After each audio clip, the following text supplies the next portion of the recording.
Sir दोस्तों, मैं Dipesh Agarwal speed news Raigarh से आपको एक बहुत बड़ी खबर देने जा रहा हूं। आप लोगों को मालूम होगा, कुछ दिन पहले करण चौधरी का नाम बहुत जोर शोर से सामने आया था। सटोरिया करण चौधरी, जिसके ऊपर दर्जनों एफआईआर दर्ज हैं। और आपको बताना चाहता हूं कि इस 20/7/2026 को हाई कोर्ट का बहुत बड़ा डिसीजन आया है, जिसमें करण चौधरी की जमानत याचिका जस्टिस रविंद्र कुमार अग्रवाल ने खारिज कर दी है। पूरा मामला मैं आपको बताना चाहता हूं, किस तरीके से पूरा मामला था वो आपको मैं इस खबर के माध्यम से बताना चाहता हूं।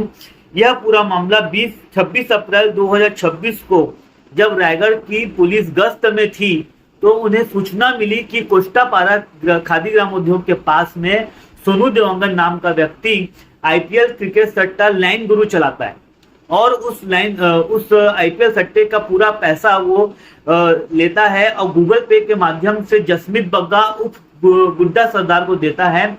और करण चौधरी भी इसमें शामिल है। उन दोनों का सक्रिय इसमें मतलब भागीदारी रहता था और उन लोगों को गूगल पे से पैसा देके अपना कमीशन लेता था। ये पूरा मामला यहाँ से शुरुआत हुआ और यहाँ से जब पुलिस यहाँ से आगे बढ़ती है तो गवाहों के नाम आपको बताना चाहता हूँ। गवाह जैसे समीर घोष, अरविंद काक, रचित अग्रवाल और अन्य के बयानों ने साफ कर दिया कि करण चौधरी इस पूरे ऑनलाइन सट्टाबाजी सिंडिकेट का अहम मोहरा था। मैं करण का एक सातिराना तरीका भी बताता चाहता हूँ। मैं करण कभी भी अपने अकाउंट में कभी पैसा नहीं लेता था। वो हमेशा किसी तीसरे पक्ष के खाते में पैसा लेता था, जिसमें दुर्गा फ्यूल्स और एमडी फ्यूल्स जैसे लोगों के खाते से वो पैसा लेता था।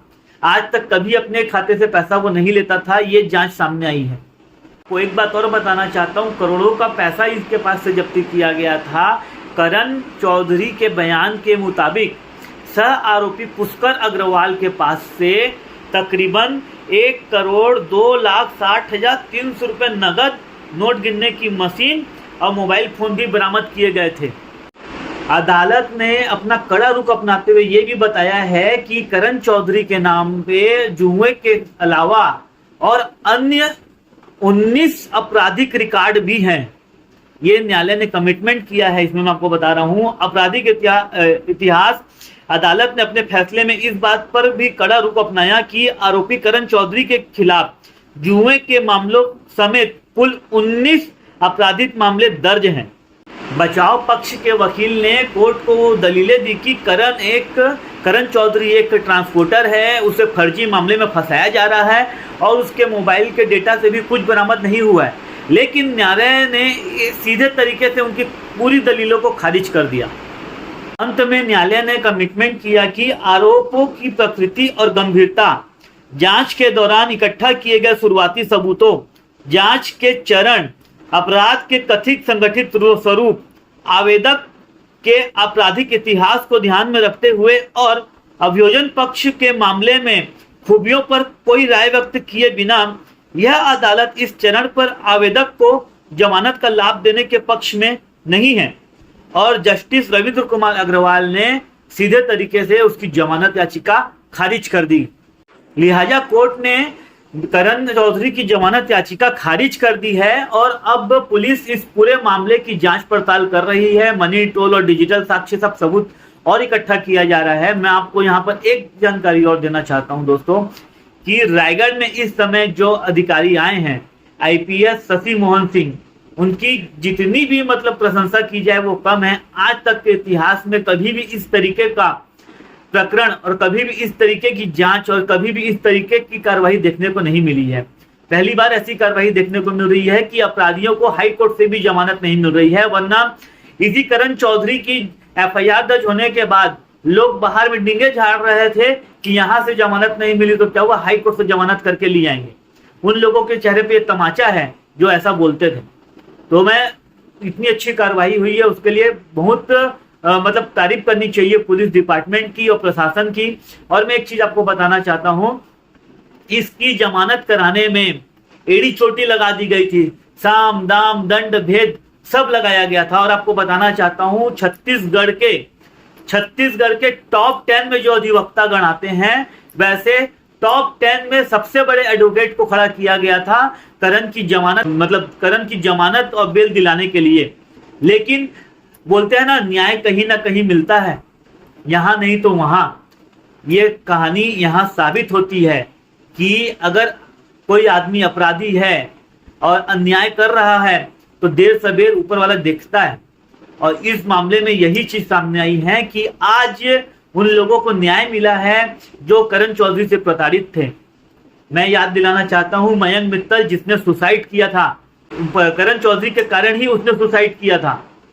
आज कहीं ना कहीं उसकी आत्मा को शांति मिल रही होगी, कहीं ना कहीं वो सोच रहा होगा मयंक मित्तल कि आज मुझे कम से कम थोड़ा सा न्याय तो मिला, पूरा भले ही ना मिला। तो मैं आपको बताना चाहता हूं दोस्तों, सतर्क रहें, सजग रहें और गलत काम करने से बचें, क्योंकि आजकल इतना डिजिटलाइजेशन हो गया है, इतने ज्यादा मतलब कानून कड़े हो गए हैं। आप अगर कोई अपराध कर रहे हैं तो आप बच नहीं सकते, कहीं ना कहीं से पुलिस के हाथ, कानून के हाथ इतने लंबे होते हैं, वो आज नहीं तो कल आप तक जरूर पहुंच जाएंगे। तो कोई भी अपराध करने से 100 बार पहले सोचें और बने रहें हमारे चैनल के साथ, स्पीड न्यूज रायगढ़ के साथ। अगर आपको हमारी खबरें अच्छी लगती है तो हमारे चैनल को लाइक, शेयर और सब्सक्राइब जरूर करें। और मैं आपको इस वीडियो के लास्ट में पूरा अंत तक का वीडियो आपको इसमें दिखाऊंगा कि वो करण चौधरी है जिसने ये कसम खाई थी कि अगर मेरे नाम से एक भी सबूत मिल जाएगा तो मैं 6 महीने तक जमानत नहीं करवाऊंगा।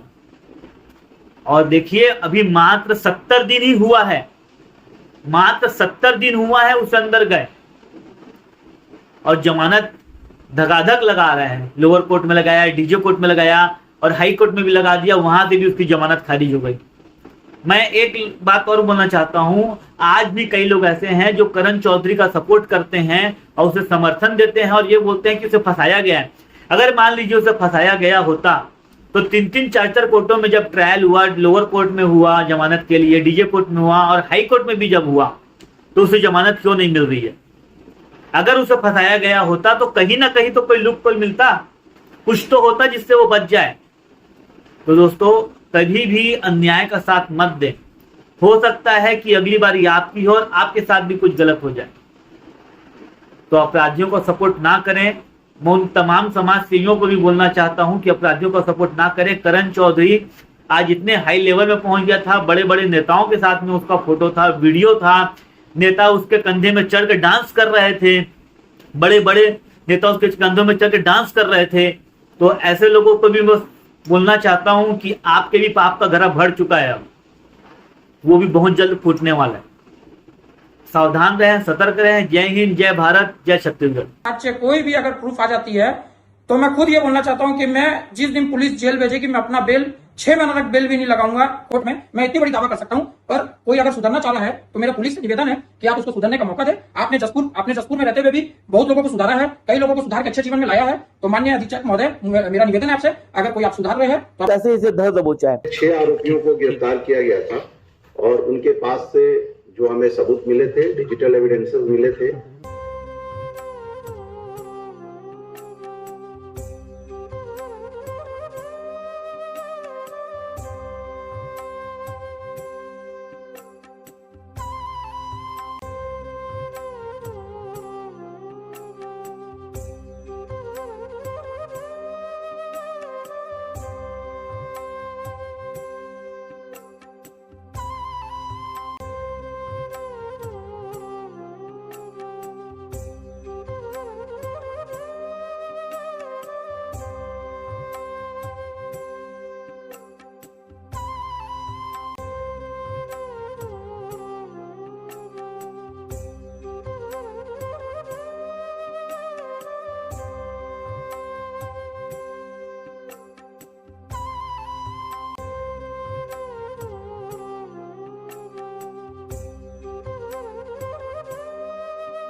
चैनल हमारा वीडियो आपको पसंद आता है तो प्लीज़ हमारे चैनल को सब्सक्राइब जरूर करें। स्पीड न्यूज़ एक ऐसा मंच है जो अन्याय एवं शोषण के खिलाफ जनता की आवाज़ शासन प्रशासन तक पहुंचाता है और पीड़ित व्यक्ति को न्याय दिलाने का प्रयास करता है। इसी के लिए हमारे चैनल को प्लीज़ दोस्तों सब्सक्राइब जरूर करें प्लीज़।